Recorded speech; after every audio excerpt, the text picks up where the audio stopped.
By the late 1990s, Greyhound was in a bind. Its fleet was still dominated by tired MC9s and older 102A3 and 102DL3 coaches, machines that had logged millions of miles and were becoming increasingly expensive to keep on the road. Mechanics knew them inside and out, but the cost of parts, the downtime, and the endless repairs were dragging the company down. Passengers weren't blind to it either. Many complained about cramped seats, noisy rides, and buses that looked like relics from another era. Meanwhile, the competition was sharpening its game.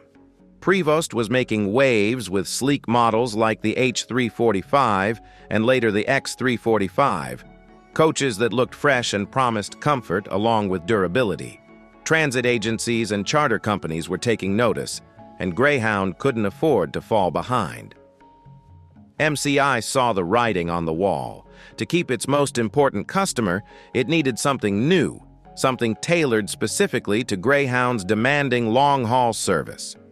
Out of this moment came the idea for the G project.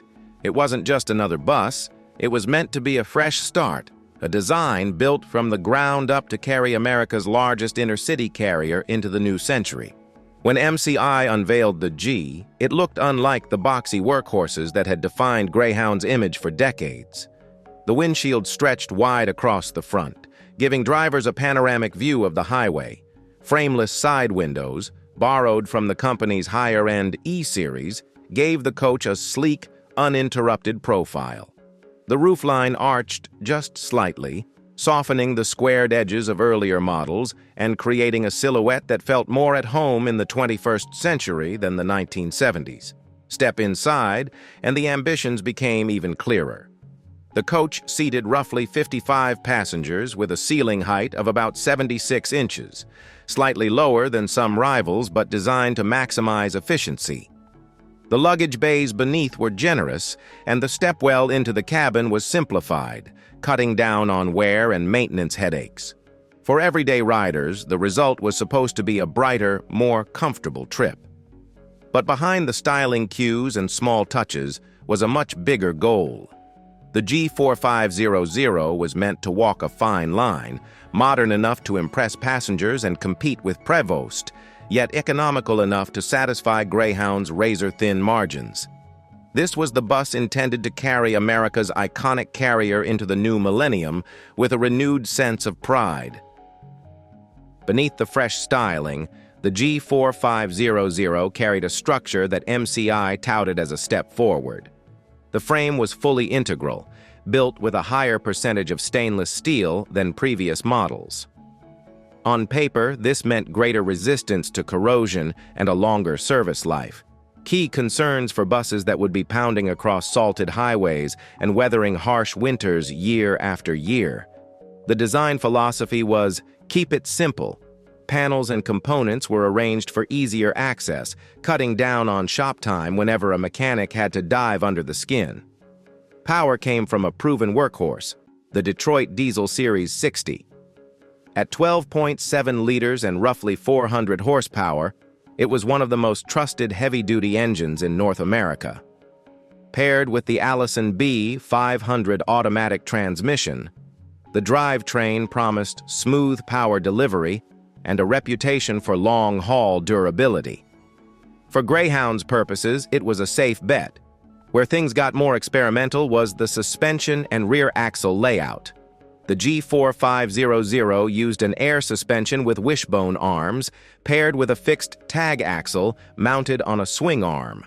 Unlike the steerable tags on some high-end coaches, this one didn't pivot. The advantage was clear: fewer moving parts, less complexity, and still a turning radius comparable to the older D4500. But the compromise would become its Achilles heel.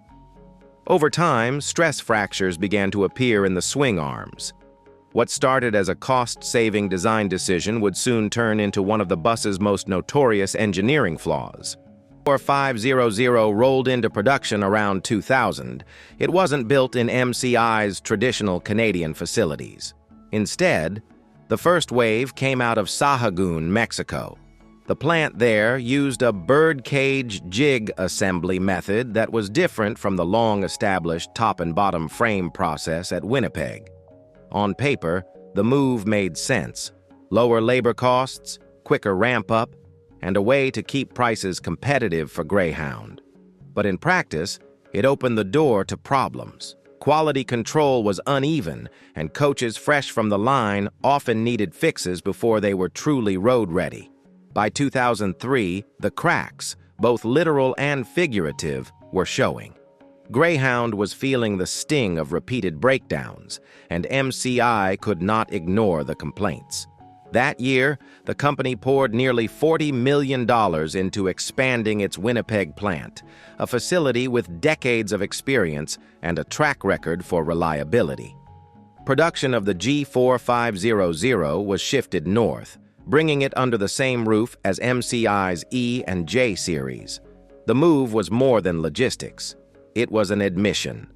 Sahagun had not delivered the quality MCI promised, and Greyhound, their most important customer, was losing patience.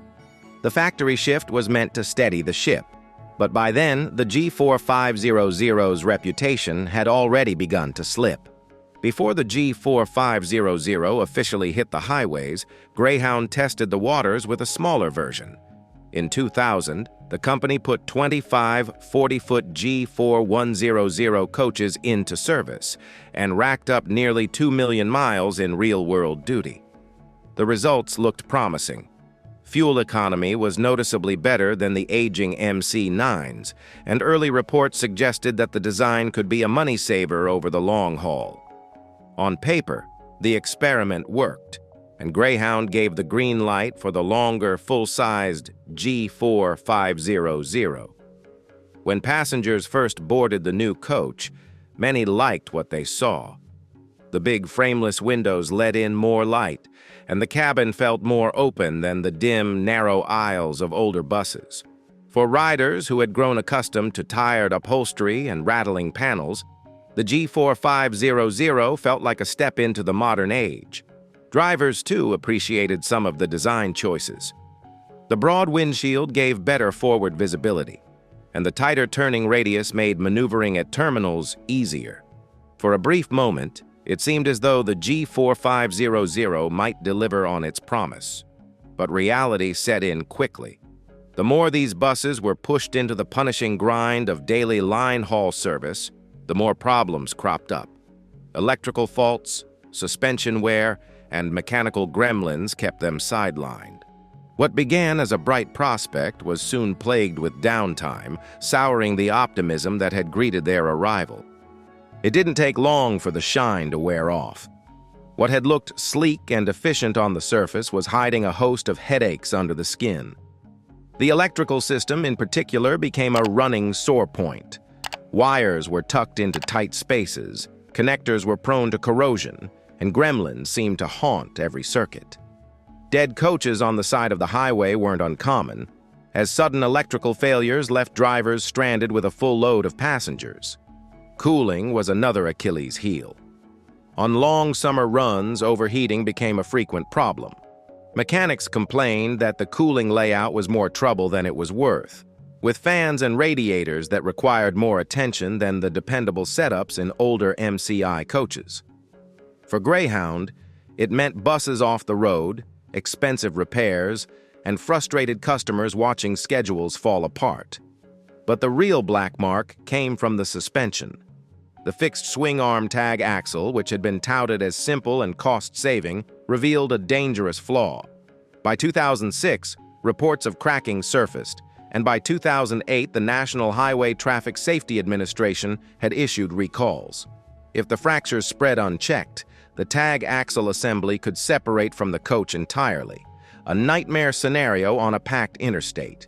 Compared to the rock-solid D4500, the G4500 felt flimsy. Frames didn't stand up to the pounding of daily line haul duty, and Greyhound was forced into constant, costly maintenance. What was meant to be the future quickly earned a reputation as the most unreliable coach in the fleet. If the G4500 had one problem bigger than its own flaws, it was the company it kept. Sitting alongside the D4500, the contrast was impossible to ignore. The D-Series quickly became the workhorse of North America's commuter fleets. Durable, straightforward, and capable of pounding out 20 years of daily service with relatively few complaints. Next to it, the G4500 looked fragile. Where the D kept racking up miles, the G seemed to spend half its life in the shop. Then there was the J4500. Introduced around the same time, the J was everything the G was not. Sleek, upscale, and packed with amenities, it won over the charter and tour market almost instantly. Operators praised its comfort, passengers loved its looks, and the industry gave it awards.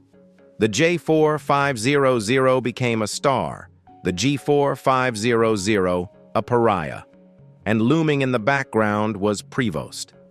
Their X345 entered Greyhound's fleet not long after the G faltered. Sturdy and reliable, the X3 quickly proved it could handle the punishing demands of long-haul line service without falling apart. By the late 2000s, Greyhound was ordering Prevosts in large numbers, a quiet acknowledgement that the G4500 experiment had failed. In a business where reliability is everything, the G simply could not hold its ground. For Greyhound, the G4500 turned into a nightmare. The company had staked its future on hundreds of brand-new coaches, only to find themselves saddled with a fleet that spent too much time in the garage. Every hour of downtime meant lost tickets, angry passengers, and money bleeding away on repairs. What was supposed to be a solution became a financial burden, and Greyhound's already thin margins grew even thinner. MCI took a hit as well. For decades, the company's name had been synonymous with durability. Operators trusted their buses to survive punishing commuter schedules and cross-country hauls. The G4500 cracked that trust. Rumors spread quickly through the industry, and rival Prevost gained the upper hand. To many in the business, the G became proof that MCI could stumble, and stumble badly. Among drivers and passengers, the verdict was even harsher. Mechanics groaned whenever a G rolled into the shop. Drivers complained about electrical glitches and rattling frames. Passengers swapped stories about late arrivals, overheated engines, and uncomfortable rides. Soon, the G4500 had earned a permanent label as a bad bus. And in the transit enthusiast community, that reputation stuck. Even today, the G4500 lives on less as a machine of nostalgia and more as a cautionary tale, the bus everyone loves to hate. By the mid-2000s, the writing was on the wall. Production of the G4500 wound down after only a few short years, ending around 2004 or 2005. For a company like MCI, used to building models that stayed in production for decades, it was a stunningly brief run. Almost all of the units had gone straight to Greyhound, with only a handful reaching other operators. In hindsight, that narrow customer base made the downfall even more dramatic. When Greyhound soured on the bus, there was no secondary market strong enough to keep it alive. Unlike the D4500, which easily gave agencies 20 or more years of daily commuter service, the G4500 often didn't last a decade. Many were pulled from Greyhound's fleet after just a few years, written off as too expensive and too unreliable to justify keeping on the road. Some were scrapped, others parked in storage yards, gathering dust long before their time. In MCI's long history of iconic, reliable coaches, the G4500 stands out as an exception. Instead of being remembered as a breakthrough, it is remembered as a failure, a cautionary note in an otherwise proud lineage, and a reminder that even industry giants can stumble. Looking back, the story of the G4500 is less about a single bus and more about the lessons it left behind. Strategically, it showed the danger of building a product for one customer alone. By tailoring the design almost entirely to Greyhound's needs, MCI boxed itself into a corner. When problems arose, there was no broader market to absorb the blow. Technically, the mistakes were just as clear. The decision to use a fixed swing-arm tag axle looked simple on paper, but became a structural liability in the real world. Add to that an overcomplicated electrical system and a finicky cooling layout, and the result was a coach that never lived up to its promises. For the industry, the G4500 was a wake-up call. It reminded every builder, whether MCI, Prevost, or Van Hool, that quality control can make or break a model's reputation. After the MCI regrouped and doubled down on the D4500 and J4500, coaches that went on to earn long-term respect and heavy sales. And so, the G4500's legacy is not one of glory, but of caution. It is remembered less as a proud milestone and more as a rare misstep, a symbol of how even trusted names can stumble. Now it's your turn. Did you ever ride a Greyhound G4500? Do you remember the breakdowns, or maybe a rare smooth trip on one of these troubled machines?